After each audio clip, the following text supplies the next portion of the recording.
Okay, there's Facebook online, YouTube's online. No electronic problems.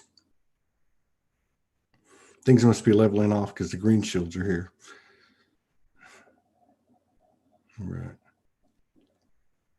All right. Everything's a go. Welcome everybody on the live and the replay. We are going to be joined by James and Kirsty, and should be a really impactful hour. Let's see what somebody's. We think you're. Was that James or Kirsty that said that? Inside joke. Okay, so we're just going to play the intro real quick, and then we'll get everybody up here on the screen.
How's it going, everybody? It's our fourth show of the day. We got one more after this with the powers of love, but this is going to be an incredible hour because we got the raw, the real, the authentic.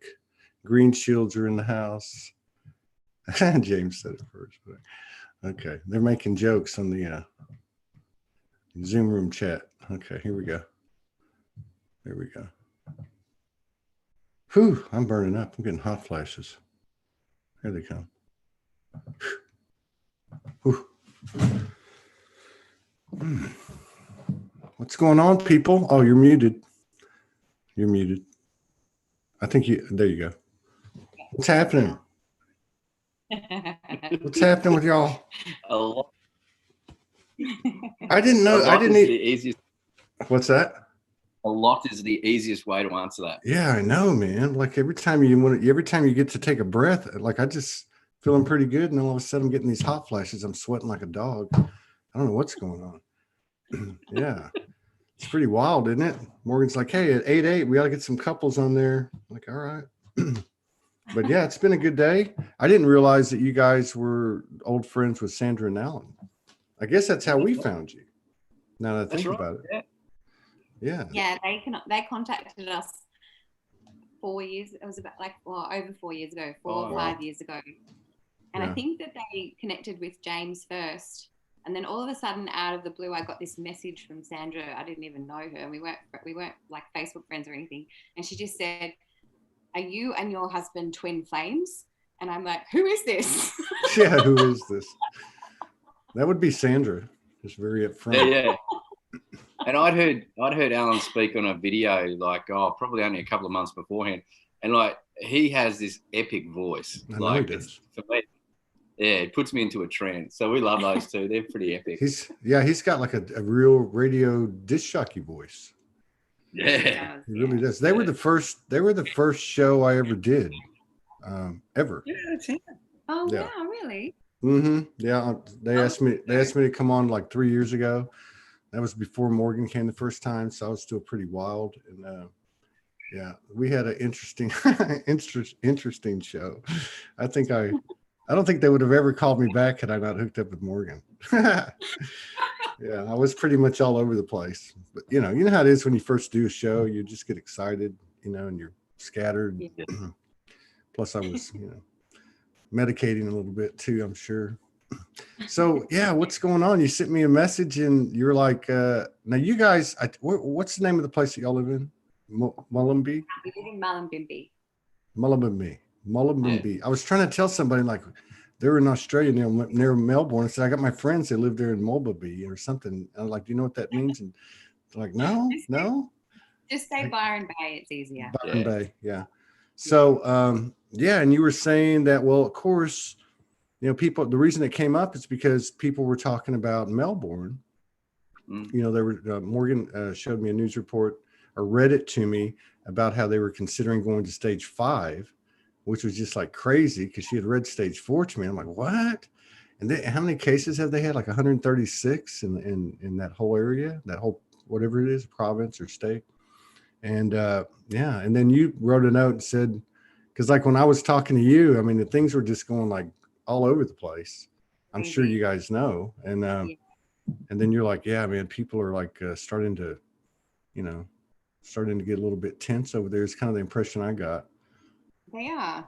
And, we've had the discussion a number of times lately, haven't we, about disproportionate response? Yeah. In the military, there's a thing called disproportionate response. And if you are engaging something and you over engage it, in other words, you bring too much force to bear at a disproportionate level, you actually can be up for a civil crime, up for manslaughter or murder. And a couple of my friends were up for 12 months sitting on a charge. They didn't escalate force; they actually used the same force. But in Afghanistan. In Afghanistan, they in a war zone. In a war zone, they were pinned down in a compound. They threw a grenade that didn't.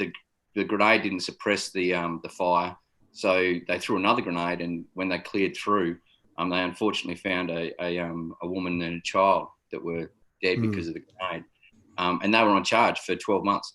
Really? And that's collateral damage as a result of their actions, which were deemed to be disproportionate. And so you look at what's going down in Victoria now, and you look at the supposed health concern and the statistics, and it's disproportionate response. So it's just this. I put a video out on it yesterday. For me, it's a balance. Like people are called. I'm actually really loving the turbulence because it's giving everyone a chance to actually own what's truly theirs. And when there's so many confusing messages out there on mainstream media, on social media, and what people keep asking me, what do I believe? Well, there's only one place to actually, move forward in that space. And, Buddha told us this 2,500 years ago.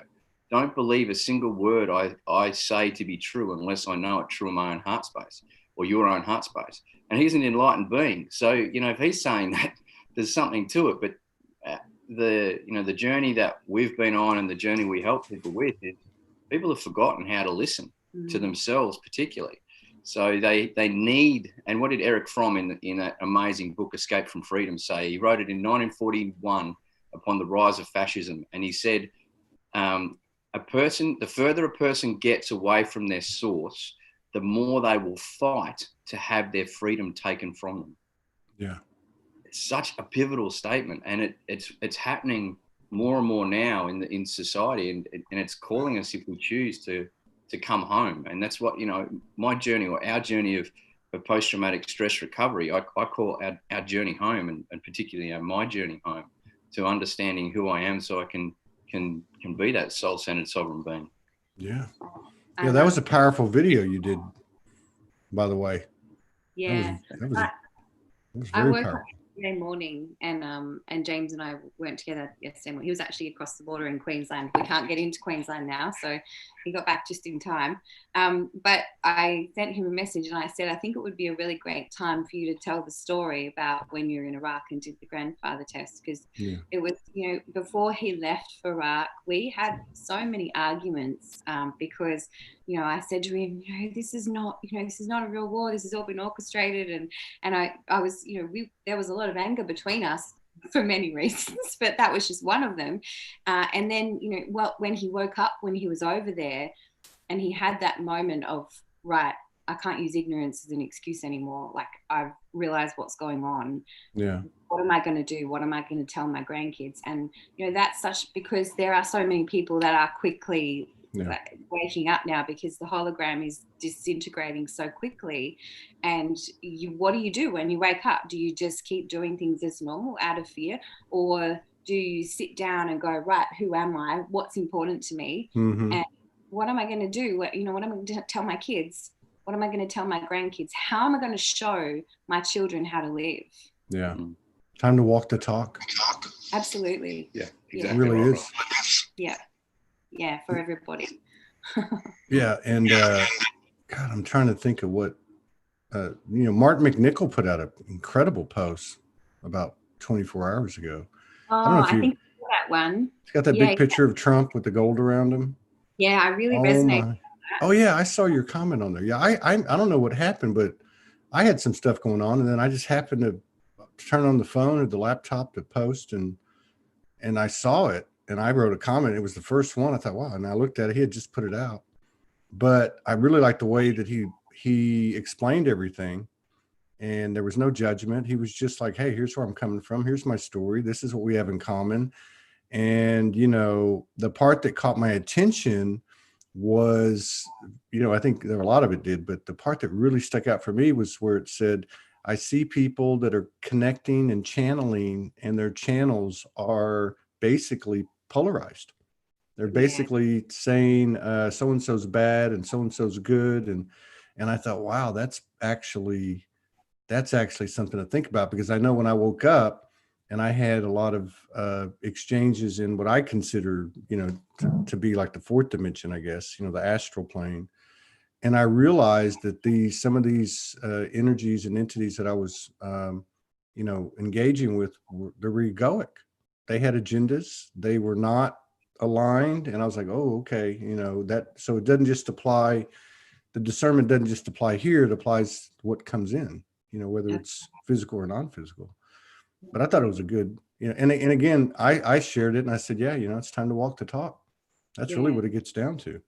And I just loved what he shared about his journey. He talked about being a skeptic, and talked about, being really, really aware of what was coming in for him, and critically thinking and seeing stuff and going, nah, that's not real. But then getting more clues, and that was so much for me. I had a really analytical mind, and for me, even when in the military, when it was time for me coming to leave, and seeing everything that was going on in the media, and then seeing, the feeds that were coming in from the military side, and just going, this is not making sense here. But that way that our mind wakes up is different for everybody. But he described it really well. And and he also then talked about, right, now I need to do something about it. But I come from a perspective of omniscience, able to see everything, rather than those polarizing opinions that are so divisive. This brings us, to the law of polarity, which I think we've talked about a couple of times before.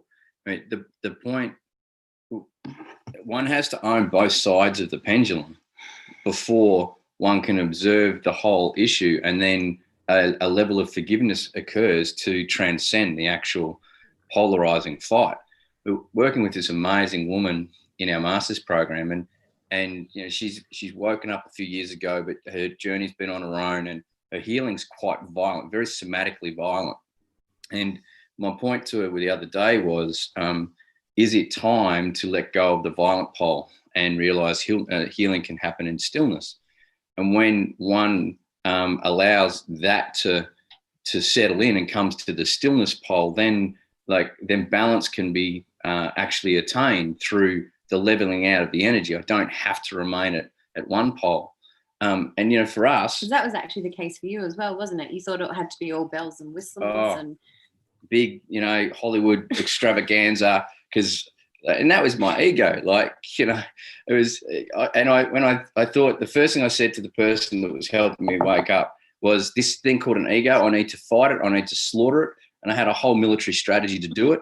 And I didn't realize that was my ego playing out anyway. But it was fascinating. But the thing that Kirsty and I have done well is, because both of us have let go of the fear of rejection of the other person, we're able to bring balance to the force. Yeah. So, at times, watching Kirsten, listening to her, and then asking her to take a breath and asking a question, or Kirsty doing the direct same to me, asking that balancing question, which allows me to realize, okay, I might actually be at a pole, which therefore allows us as a union to navigate that. But if I have a fear that Kirsty's going to leave me, then I'll suppress what I need to, what could bring balance to the relationship. So what you're saying, what you do then is one is whatever, polarized or projecting or whatever, and the other says, hey, can I ask you a question, and can you take a breath while you take it in? Have y'all been doing that a while? Oh yeah. Works pretty good. It works pretty well. We had to set up the framework first, and understand that so often when we get into a heated discussion, which could possibly be called an argument, then what was happening is we're in the emotion, and just take that breath, elevate ourselves out of the story, which is pulling us into the fight, into the emotion, and go, so what's the real reason why there's heat in this discussion right now? Where are we actually coming from? Because the story is not telling us. The story is just cloaking the emotion and allowing us to stay stuck. So what's really going on? I see it. I'm reacting because actually deep down I fear that you're judging me, and I've judged myself because of X, Y, and Z. I've judged myself in setting, I believe I've set the incorrect direction. So my masculine's not setting the strong direction. I don't trust my masculine in setting my direction. Or I don't trust my feminine in manifesting what I actually really want. And how am I doing that? I'm projecting it onto you, believing you're not supporting me in achieving my goals. Or, even a recent one for me on the weekend was something happened and I felt dishonored. And so I left the situation, came back in, and and I was angry. There was anger towards James as well in that feeling dishonored. Would you believe that? I don't understand how. Really? And I'm not touching that question. And I got into the bath and I lay there and I went, I'm feeling dishonored. How have I dishonored myself today? And it was so clear to me how I dishonored myself when I asked myself that question, and that's the taking full responsibility for what's going on for me. And we've learned to do it really well, but when we're still not masters at it, we're in the process of mastery, but it's again, like anything with healing, it's not one of those things that you just go, yep, we've done it, and then it's all sorted. It comes at different levels of as we're moving upwards and onwards.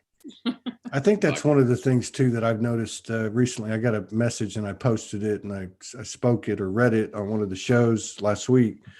But one of the things, and this person just put it in so much in such an articulate way, but they were basically saying, that whole thing is kind of not working. It's not sticking anymore. Like, it's fixed, move on kind of thing. And I know that to some degree that a process or modality can fix something, but we continue to, gain a higher perspective. And then you discover stuff that you couldn't see before because you were under the horizon, so to speak. You guys have like such a track record. You've been together a long time. You're both awake. You're both conscious. You've gone through extreme situations as well as normal day-to-day situations, interactions, between Mars and Venus. I picked up on your energy when I got back into Arkansas and I started scheduling the shows, and I said, I'm going to have them on separately, And so you came on I think you were the first show of the week, and he was the last, or vice versa. I can't remember. No, it was vice versa. And I could always pick up, especially with the couples, maybe because I'm in a relationship, you can always pick up, and I can see you guys always come to the table regardless of where the balance or imbalance is. You come to the table. And then like the next week I saw this beautiful picture of y'all. And then I think it was your birthday, happy birthday. And then it was something else was put out, but you were talking about how much expansion that y'all had leveled up to, and that would have been like 2 weeks ago. And then talking to Sandra and Alan this morning and watching everything that went on this past week, and they confirmed everything. They said, look, man, this last week was rough. Couples are going through it tough. We've talked to several friends, the same thing. I mean, how was y'all's last week, or did you get the hit and the elevation prior to everybody else last week? I think ours has really been going on for the last 3 months, and I think both of us kind of individually shared a little bit of that with you when we spoke to you. And we started to level up. Epic. Yeah, the last week has been awesome for us. Like we're totally in love again and like back to what we were 20 years ago, which is cool. But we've been seeing and feeling everyone else as well. But we felt about 3 months ago things started to shift for us, and it was really pushing us to that. You guys need to go to the next level of releasing control and shame within control, shame, blame. Control, shame, blame. And so I think that's part of what we were kind of looking for today was like, it's such new territory. And I think somebody said it today. I think it was Sandra and Alan, that this is new territory. Like it's never been trod before. How do you blaze that trail? It's not just, let me do this. I'm fixed now. Let's go. And it's not like that. It just continues to ask more. And I think one of the things that I think we're carving out are, even though we're not stuck to labels and roles, but there is something to what is the new role for the masculine? What is the new role for the feminine? I mean, like Kirsty, I mean, do you see what I'm talking about? Do you feel like your role's changing? I feel as though for me and so many women that I've spoken to is, and quite a few women have come to me in the last few months with all the trafficking and everything and the trauma that has brought up in them. And for me, I feel as though it's been this embodiment, and me personally as well, is even stronger embodiment of the divine masculine.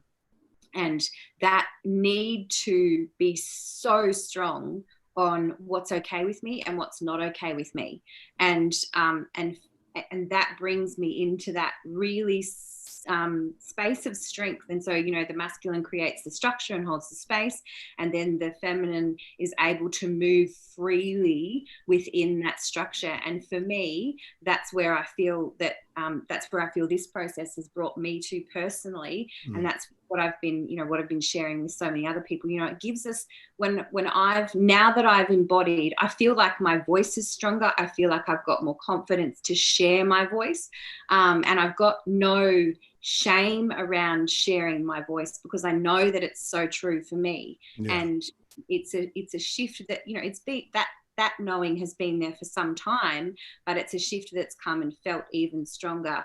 And then looking at James as my reflection, for him, I've noticed also it's been the embodiment of the divine masculine to an even greater degree as well. So it's not just the women embodying the divine masculine, it's all of us in that process, because James has been through his own process of being, even stronger in this is what's okay with me, because he's really, really good at holding a safe space for women to be able to heal. And but sometimes even still, he has sacrificed his own self-neglect. Yeah, absolutely. And this last week, I've seen him step into that even more and just embody that this is what's okay and this is what's not okay with me. Wow. And that makes him even safer to be around. Yeah. Do you want to add? Do you want to add anything to that one? Do you have a perspective on for yourself, like what she said? Yeah. Let me ask you a tough question. It's probably an unfair question. Do you? Because I haven't asked anyone else this, and you guys, I know. Do you feel like you have reached a level of equality? And I know we're striving for perfection that we're never going to get because we're always perfecting. But I mean, do you feel like that you are fully equal, or that you will be? Do you think it's attainable? Yeah. Well, see, to me, the ancient mysteries have been talking about androgyny for years, like eons. And I didn't, like, to me, it was like, I don't understand androgyny because I had a physiological aspect to that. But then since awakening to the symbolic meaning of life, it came to me like in a healing for another person the other day, where I was holding her and she was pretty much having a Kundalini experience in the healing. and there was no, like, I could feel all the energy was coming from inside my heart space. Yeah. And there, like, we'd been in a previous life, we realized we'd been lovers.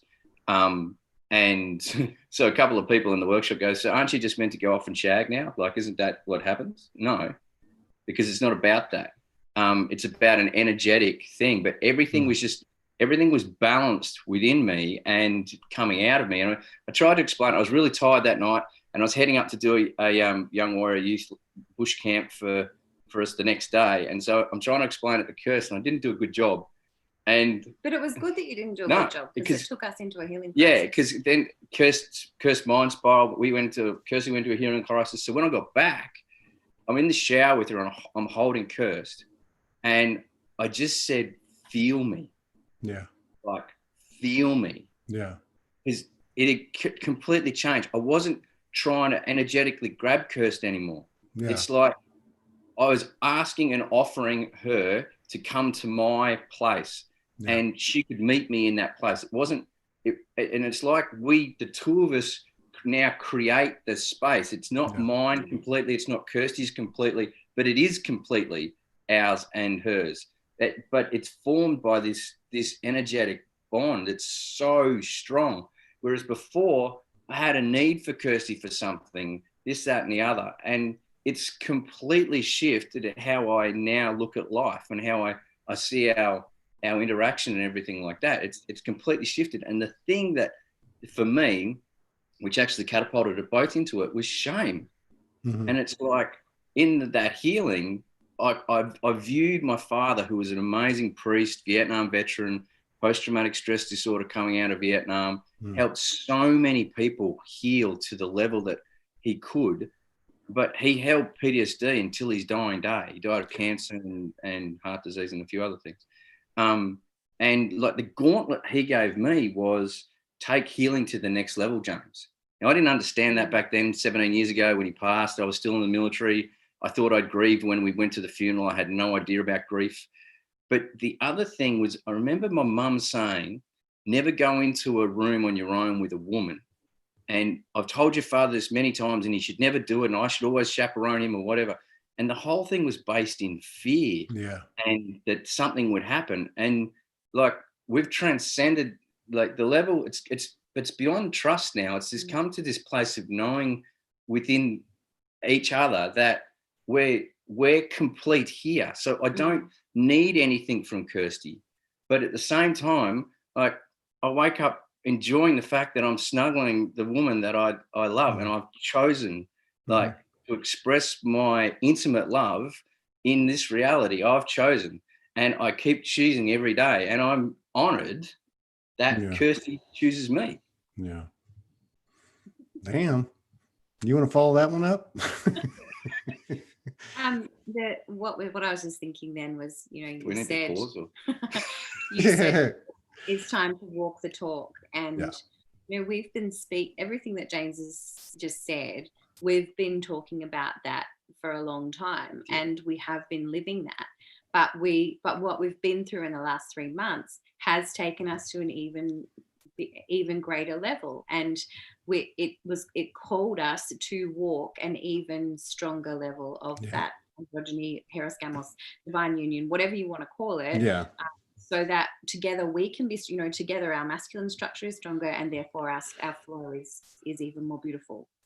Because my work with at the moment, it's all about the feminine. I don't know, but you're saying at the moment, brother, but like, so many men at the moment just don't understand how to awaken this beautiful, nurturing feminine inside themselves. And there's a lot of shame about it. And so it's just moving through that place of owning the shame, to release the shame, to own the energy. Yeah. So, well, I can tell you something's happened to me, because I've been touching myself. I'm not trying to be, I'm not trying to be rude or anything, but, and I don't mean touching myself so much in a sexual way, but it happened to me a couple of days ago, and I was just laying down to take a nap, and it was like automatic pilot. And I was just like, well, I've never done this before. Not in this, with this type of touch. And it definitely wasn't my normal touch. It was a feminine energy, really. And I've had a couple more things pop in since then. One was last night when I drove up to the store, And yeah, so I feel like something's shifting, and it's not just in my world. It's got to be, it's got to be, like last night I interacted with Martin McNichol. You've seen it with him. We talked about his post. Michael Mejia reached out to me because he saw Martin's post. But yeah, if I look at the old dynamics, women are from Venus, men are from Mars. That whole John Gray, philosophy or structure or way of looking at things psychologically. It seems to me like all of those things, you almost want to say, what are the new dynamics? What are the dynamics needed? But talking to y'all, it's more like, look at the dynamics that are falling away. Like she can't fall into that stereotypical, and he can't fall into that stereotypical. And it's really a huge game changer, because that means, I know it sounds silly, but man caves go away, and this feminine domain part of it goes away. And it truly is, to me, more of an equal thing. And to be equal, you got to be really open-minded. We're searching couples all over the world. I mean, but so it sounds to me like, talking to y'all, that it's like what I'm noticing is what dynamics are falling away. I don't know. Do you pick up on anything that you feel like, any dynamic that needs to change or that needs to be achieved to reach a greater equality? I feel, for me, it's that need. If I need anything from James, like that. When I wrote a post about shame a few weeks ago, when we were going through what we were going through, and and it was about the longing, and the longing's a lover wound, and when the lover's wounded, they're looking outside of themselves to feel that longing, and that creates need in other humans, and the other humans feel it, and there's this natural repels them, and when you're in relationship, it happens. And for us, it obviously, because you go into relationship and you go in a sense of purity, and then you create this codependence, and you create these cords between you because of your own wounds. And then after a while, when you realize that you've got these wounds, you start to shift them.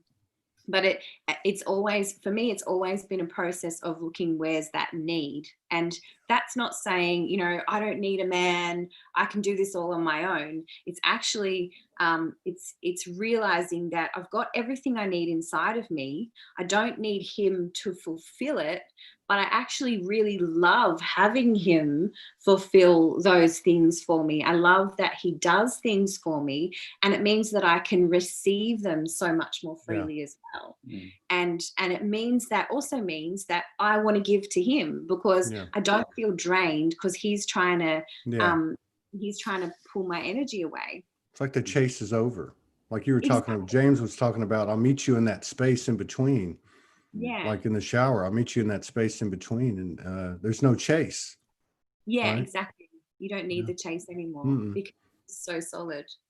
I love what you're saying about things breaking away, and to echo Sandra and Alan's comments about, we're entering this new space. The thing about entering a new space is, if we go in with any semblance of a desire to control, it means we have an attachment to the old. We're trying to bring the old into the new. And so one of the recommendations that I constantly use myself is, where in this moment am I attempting to foresee and therefore control an outcome, etc. And it's not that I'm not invested. Like I'm completely invested in my relationship, but I'm detached from the outcome. Yeah. And so Kirsty might leave me tomorrow by virtue of higher power, or by virtue of the fact that something shifts in our relationship and she needs to move. Yeah. That's cool. But I'll go through a grieving process if that happens, especially if, I wasn't mutually ready for that separation. But the big thing is, I'm detached from a need for Kirsty to be by my side. And I'm just, which then opens me up to enjoy her presence there. Go back to what you said about receiving. It means that I can really receive that gift even more. So I think, and even if you look, I was working with a guy who's doing a rollout in a large company of a leadership program. And the point about it is, it's all left brain. It's all timeline focused, Yeah.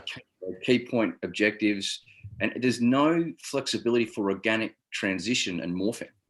And so therefore the likelihood of success of integration is very low. Yeah. Because to integrate, things have to organically morph. So, you know, and that's what relationship building is. A relationship is an organic process. Yeah. So if you know, I'm trying to control the fact we're coming together, we've got no chance. It's like new day. How can I receive this new day? How can I enjoy this new day? Yeah. Yeah. It's got to be open and free, right? I mean, and of course there's new definitions of open and free every day, as you know, all across the board in other aspects of our journey. There's no doubt about that. One of the things that's popped into my head is I've spent, you know, probably a year and a half, seriously taking on, you know, a new understanding of what the feminine's journey's been, and just this whole thing, giving up false power, you know, sincerely surrendering to the creation that the feminine is, you know, to the universal womb, to the mother goddess. And so in the last week or so, it's kind of popped in at a human level, which to me is a little bit different, because you're saying, you know, at an energetic level, at a holy level, at a spiritual level, you know, I get it, you know, but on the physical level, as we integrate this, it started popping in, and it really wasn't directed. It was more of a conversation I was having with the universe in general. It really wasn't directed at my relationship. It was just directed as human relations, with the understanding that how can you ever get to 10 people of having oneness, or 100 people having oneness? You got to start with these pairs, right? Whatever they may be. And that each one of them ultimately, and now this is not a absolute, this is just what came through me. It basically looked like each one of them in these full completed circuits of oneness surrender to the God that sits across from them, or the goddess that sits across from them at a human level, you know. Yeah. And I just sat with it for like 3 or 4 days. I'm like, wow, this is really interesting. But I wonder if we are actually embodying everything that we're picking up out there, and everything, all the memories that have come back, and all the things that we've been, and actually instituting it here in this polarity to create oneness. I wonder if that's what it's going to come down to, an absolute total surrender to that God or that goddess sitting across from you. And then that energy would grow, you know. Yeah. I don't know. What are your thoughts?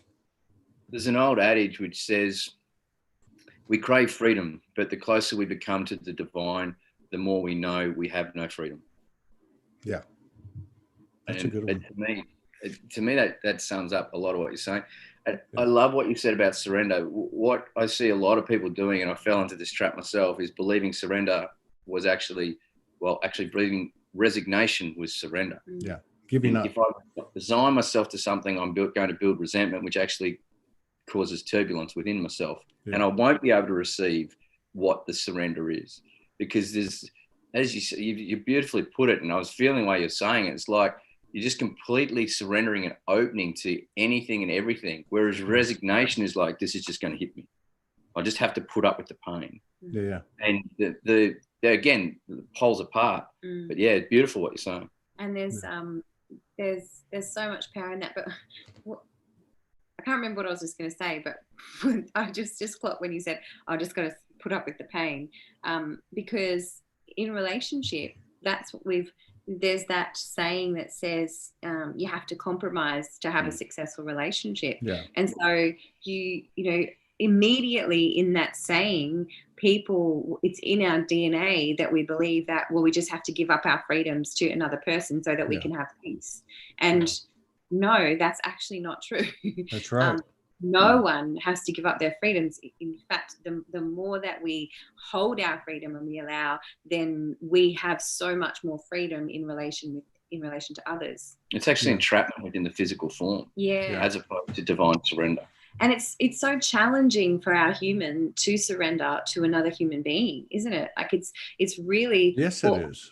Constantly we're being challenged by that. And even no matter how much work you've done, I think you meet another person and go into that with the intention of just surrendering to what is, and then there's something that comes into my face that is just like, whoa, I don't like that.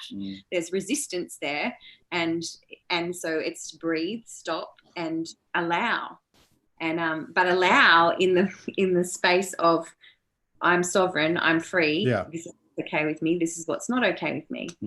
Well, it's a lot like the thing in the shower, like I'll meet you there. You're not compromising. You're just meeting. Exactly. You're meeting in a field of 50-50 or a universal 0 point or whatever you want to call it. It's a lot like that because, I picked up one last week and I put a little post out on it, and it was because this was all going on, I guess. And it came through as there's a difference between surrender and, like you were saying, resignation, which is giving up. And what I got was that when you surrender, truly surrender in this new definition of the word, in this higher vibration, the exchange or what you receive is abundance, the energy of abundance.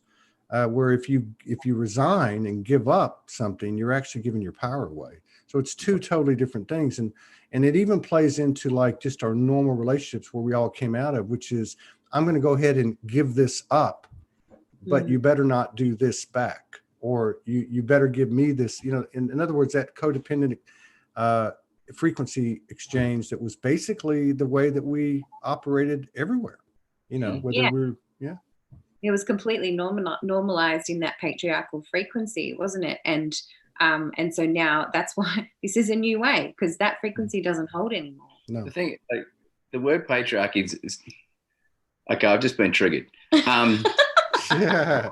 So I'm gonna go back and look at it. But the thing about, and the reason why is because we forget the matriarchy, which is actually as almost as destructive in its polar sense, because both are poles and unbalanced. Of course. And if you see, like in the country in Australia, it's a matriarchy. It's not a patriarchy. Like the women rule the roost, and you know this because we'll have conversations and they'll say, who wears the pants in the relationship? What they're talking about is who's the masculine element. Yeah. And you just go to the Mediterranean, like you do not stuff with the grandmother in the Mediterranean, because they'll bitch slap you to high hell, and there's a massive hierarchy, the matriarchy. So it go back to that point about androgyny. I think that's why I've been triggered, is because because if I go and I get angry at one form, there you go. If I get angry at something, I cannot include it in myself. Yeah, that's right. So if I'm angry at something, I'm pushing it away, I'm repelling it. So what I need to do, and I'm speaking I language now. So what I need to do is I need to view what that energy is, and I need to realize that I need to include it. It needs to actually become part of me in the healing process so I can transcend. Just like the white blood cells. The white blood cells they taste everything. So they take the environment and they make you part of the environment. Yeah. And that's the immune network. So that's what it is to me. If we push anything away, it's not working. Makes sense. Yeah. That makes sense. When I'm referring to that, and not that I'm going to try and justify myself, when I'm referring to that patriarchal frequency, I'm referring to that thing that has tried to gobble all of us up over the last, Can I elaborate on this? Yeah. So what happened is Kirsty doesn't need to justify herself because there's nothing to do with Kirsty. There was all to do with me, because she said one word and all of a sudden heat came up in me. Yeah. So the question I have to ask is, why did I get heated? Yeah. And in the moment, if I ask why I get heated, it means I can extract myself from a conversation. It goes into a discussion, then not an argument. And I get my insight, and I can settle energetically my insight. And it has nothing to do with Kirsty at all. And I think, for me, it's important that I talk about it because we're on a conversation, not with ourselves. And so that word has been thrown around. And it's like we don't use toxic masculinity because that's actually not what it is. Yeah. And that patriarchal frequency has like gobbled us up for so long, and we actually don't have to push it away because it's naturally disintegrating in itself. Yeah. Well, and that's just been the general overlay. I mean, you could actually interchange the word patriarch or matriarch, because it's a severely imbalanced, I had a download again this past week, which was, and I was thinking about my relationship with Morgan, and I was looking at the dynamics of my makeup, and I thought for the first time, so I've got two, obviously, a mother and a father. One side of the family, large Hispanic family, fully masculine. Even the women, all my aunts had very strong masculine personalities. My grandfather was like, Zorba the Greek. I mean, he was just like this bigger than life Picasso, very masculine, from a very masculine culture. But my grandmother was the rock. And although she took on a strong masculine, type of characteristics, she still held everything together. And I thought, wow, that's really, really interesting because I come from there. But then I looked at the other side of the family. So that was a very much a imbalanced patriarchal situation with a the strongest feminine in my life other than Morgan, holding it all together. And then on the other side, there was virtually no men. And it was just a hugely matriarchal, I would say, distorted feminine or whatever, just a strongly ruled feminine lineage there. And so now when you're talking about that, I can look at both and see how they won't stand in this new energy. One thing about this new energy is if it's not legit, it won't stick, no matter what it is. So we're no one's getting out alive on this. That's the thing. No matter how pretty you talk, I mean, the universe is like, cut the bullshit. No more. And otherwise, we'll need you to leave because there's a big agenda, and the ego, the human ego, sits in. I was just sitting watching people yesterday in a cafe and just watching everyone go about their daily life and just watching the level of importance they put on a lot of things that they're doing. And it just really, really dawned on me the smallness of everything in the grander picture. Yeah. And so, my ego thinks that I'm out here for a big purpose, which, paradoxically I am. But at the same time, it's in the grander scheme of things. Yeah. Everyone's not getting off the planet alive. And that's a beautiful thing to remember is that, we all have our own little bubble. But if we stay in that bubble and forget to realize that I am connected to everything, we don't believe we believe we're powerless to change anything. Yeah. But when we know we're connected to all, my actions, walking the talk, makes a huge difference. I was with a bunch of school kids on Friday. I went into a primary school, so they were around 10 to 12 years of age, and then I went to a high school, and so they were around 14, 15. And I asked the question straight up: if I'm not respecting someone, who am I not really respecting? A nanosecond, and they throw the answer straight back at me, myself.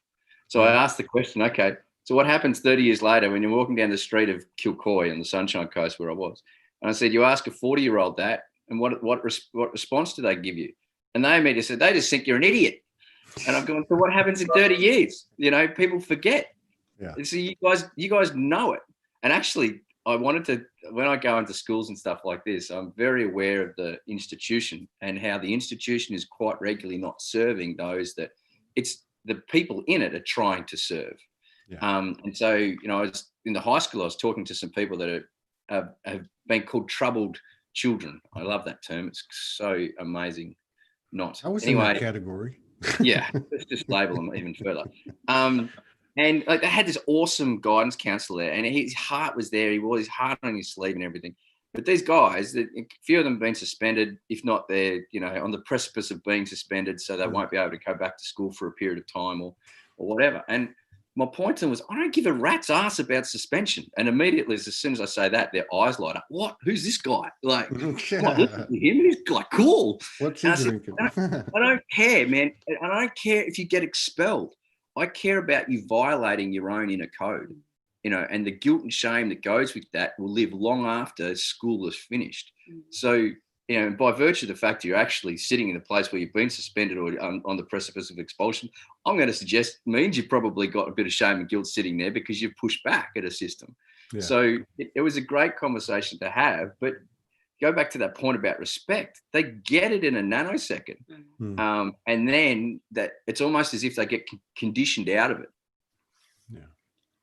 Yeah. And like these relationships, they like magnify everything. And and so a lot of my collective conversations, in regard to the collective, stem from the micro of the relationship. And I'll never deny that, it's inspiration, it's fuel. And one of the things that I get is, I can only love the universe as much as I love myself. And that sounds really cliche and like an easy equation to solve, but I like the way that James brought it up, like with the anger thing, like I'm getting to the point now where I realize that whatever I'm projecting on or judging or getting angry about, it ain't got nothing to do. I mean, it's like a different level though than I understood before. It's got nothing to do with that. It's all got to do with me. And I love what he said too about taking it in, which I started doing about 1.5 years ago, but not with people. Now you start to do it with people, and you take in that exchange and that energy and you take it into your heart, and I don't know how it works, but it always dissipates the feeling for me. It just goes away, Yeah, absolutely. It's for the old adage that the heart is a gateway to the healing. Or put another way, the healing is in the appropriate expression of the feeling. Like I was working with a guy the other day, and he was right into the Joker, which is like the way I archetypally refer to the black witch within a man. So it's a deep, dark, feminine energy, and it really rage and wrathful, and Maleficent, played by Angelina Jolie, did that really well. Hella did it even, as an Australian too. Marvel. Yeah. So Kate Blanchett, but the whole point is right in it, and like he was salivating even at the energy. And so I was just talking to him in his ear, helping him go through the process. And the point was, now start to observe it, and start to extract yourself from it, so that you're not consumed by it. And then when he got to the point where he's starting to observe it, I said, now can you welcome it into your heart space? And he snapped out of it and looked straight with massive open eyes. No, never. Can't have that in my heart space. And so he just went through again and again, and to the point where he actually could. And then, he was in this amazing blissful place, but until he could actually allow that energy into his heart space and know that his heart will actually do what it does naturally, which is transmute that energy into what it needs to do. He couldn't reach that space. He was still in that fight inside, and that complete. And that's go back to your point about surrender, brother, which is so massive. It's when he was allowing that energy to come inside his heart, he actually had to surrender completely. And the bliss came. For me, I always think that if I've had an argument with someone or whatever, and I can't surrender to them, it's because I'm living in the past. And it's a wound that's holding me in the past, because in this moment that person is just there with me and they're not actually doing anything wrong. And so it's like, right, bring myself into the now, open my heart in this space and just allow, and that creates a newness in every moment. Yeah, and I think that it's important, at least I don't know how it goes for you, but I mean, like, I know I did it like 2 or 3 nights ago, and Dr. Joe Delaney, he showed me a very simple modality. You put your hand on your heart and you focus on your heart and you breathe and your breath. And I thought, well, I can't ever do these normal things, right? But I kind of combined it with what I was feeling. And because I knew I couldn't just separate from it, I knew I had to take it in. And so I did it that way. And it took about 6-7 minutes and it was gone. And I'm like, how does that happen? And then the other parts of me like going, just shut up and keep going, go do what you got to do. But, and then another thing comes to mind too, that happened last week. There's a beloved sister, I think she's in the YouTube crowd right now, Angela Dwell. She came on this past week and she was talking about when she really leveled up. This has been about 12, 13, 14 years ago. She's in a marriage. They're fairly new with each other. They get into an argument. They didn't know each other, as well, because it was still early in their relationship. So she went into the bathroom, and she, you know, how you're having a conversation, you say this and they say that, and you say this, and then finally, right? And so she said she went into the bathroom and she heard 4 or 5 voices playing those loops, you know, and then she thought to herself, do I really feel that way? You know, and I know that's kind of a literal interpretation, but energetically, when she told me that story, I thought, oh, wow. Yeah. So that's not really me. It may be me that created the loop or the pattern or the thought process, but it's just like a residual, you know, just a residual plane. And I'm okay. Well, and it really, you know, it opened something up for me. So that's another. But you know, one of the things that's really come to the surface, I think, and I think part of the evidence for that is that you are seeing more men coming up now, and coming up in that softer strength, you know, like James, you know, and like people like that, like Martin, and but it's because the feminine stepped into her power collectively, you know, and now, you know what I mean? So, I mean, and again, I always go for what's it like? Okay, so what does all that mean that you just said at the boots on the ground level? Like, what does that feel like? What does that smell like? What does it taste like? So I'm going to ask you, Kirsty, like if you had to tell women or men, whatever, from your perspective as a feminine who's been on this path with a partner who's conscious and going through the no bullshit day in, day out, you know, and the extreme traumas that you've shared together, you know, what would you tell people? What advice could you give them? Could you tell them anything? Yeah, it actually doesn't change now from what it changed, you know, all those years ago, 2007. But what what I always will say is, you put yourself first and foremost. You show compassion to yourself, whatever that looks like in this moment. So whatever is going on, whether you're in a conversation with someone, whether you're having those loops, whatever it is, you ask yourself the question, what is the most compassionate thing that I can do right now? And you bring that into your heart and you act from there. You know, and because that was what got me through those hardest times that James and I had together. And you know, when he wasn't there, I was able to take one step after the other and create that compassion for myself, which just made me stronger and stronger. And that's what we do even now, you know, even in these last few weeks, as we've been shifting again, what each of us has done in every situation is take the most compassionate action for ourselves, which then ripples out towards each other. I started my journey because of the girls, because of Abby and Penny and Kirsty. More Abby and Penny, probably, then the dog, and then Kirsty. Predominantly because I couldn't bring Kirsty in here because of my own guilt and shame. When I was doing my first like heart centering and stuff, and you want to know about heart centering and all about the heart, go to the Heart Math Institute in the States. Amazing people. But yeah, so I could bring Penny in first, and then Abby came really, really close, and the dog. Well, actually, the dog was before everyone. But it took me some time to bring Kirsty in to my heart space.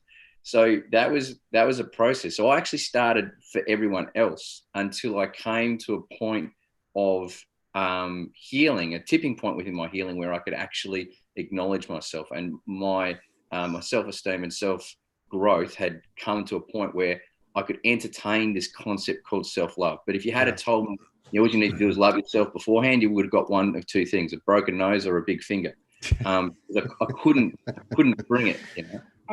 And what you said before about what I think it was Angela said about the loops that she saw. When I see those loops, asking myself, do I really want to feel this way? And then how do I want to feel? Like that just shifts me immediately. And that's a compassionate action that I take towards myself. And and I think and I think we all started with, you know, whether you were saying it to yourself or to your partner, can I ask you a question? Because we do that to ourselves too, right? Can I ask you a question, but can you take a few breaths first? Like I can see how that would help me. I guess I've been moving that direction anyway. Because man, it's all changing. It's all new territory. New methods are available. I don't know how to explain it, but maybe we're smarter. I don't know. Maybe the telepathy is helping out, and there's there's less of an less of an influence on not telling someone something, because we are picking up things from each other. I don't know, but it's pretty amazing. I personally think it's, we've all been, for those of us that know that this is new territory, we've all been doing this work for so long, and we're at that level of purification where we're ready to let in all of the new stuff. And so we're just leaping, and we've got no idea. The other thing is remember ritual. We've lost the essence of what a ritual is. A ritual is a conduit of energy. It's a practice in which we can put an infuse an intention into to assist us in a process, which is why group rituals are so done right with the right intention and purity are so amazing, because the group is using the practice to actually flow the energy. So go back to what Kirsty said, what self-love things are you doing right in the morning? Like, how do you wake up? Do you go straight on your iPhone? Do you get on social media? Or do you pause, go into meditation, or simply light a candle, have a prayer, or just bring gratitude into my own heart space? Do a gratitude journal to start the day and watch how the day then goes. Using these little ritualistic things help flow us and tune us into a frequency, which then allows us to flow through the day. Yeah, I totally agree with that, because I used to do that. And this go back maybe a year and a half, 2 years ago. First thing I do is get up, grab my phone and just start walking around, go get some coffee, but everything is going through that. And I stopped doing that. And so now I don't have a set pattern, but usually it involves water. I'll get a bottle of water and I'll sit down and I'll just, just be quiet for a little bit. And, but I make it a point not to get on the phone immediately. Most of the time I'm pretty good with that, but I found that makes a big difference. And I agree with you too on the ritual. I think that they may seem a little bit goofy or whatever you want to call it, but whether you're with yourself, with your partner, with a group, I think there's a lot of power in that, because there's such a integration of intention. It's like everybody's present and focused, because there is kind of a curriculum, or there is a ritual or some steps that you're going to go through. Yeah, I think that's a really big one. I really do. There's one thing I wanted to say about that, which is, the ritual aspect. The more that we can be by ourselves and with ourselves, the more that we can be more powerful with others as well. So go back to what you said about asking questions of ourselves and each other in relationship. The more I'm able to sit with myself and ask the questions, I create that sense of self-trust, which connects me to the knowing. And that it is the key to everything, is being able to be with me and trust me to do what needs to be done. I trust you. I like to be with you. Yes. That's what it's all about. You guys are amazing. I have the deepest respect for you both as individuals and as a couple. I'd love to talk to you longer. We got one more show. We got the Powers of Love, which are on the same wavelength you are. And I just got a note from Morgan. I guess Morgan's going to make an appearance tonight, and in about 25 minutes. So the white unicorn's out. That ought to be interesting. Yeah, we'll have to do that to get to the fourth. Huh? We love you. You and Morgan are like epic people in our lives. Like, you realistically are. Just you vibrate at such a high level, and please just keep doing what you guys do. You're amazing. Yeah, we will do that, and y'all keep doing the same, and we feel the same about you. That's for sure. So you guys take care, and best to you and the girls, and we'll hook up again next month. Okay. Okay. Take care. Thanks so much. Appreciate it.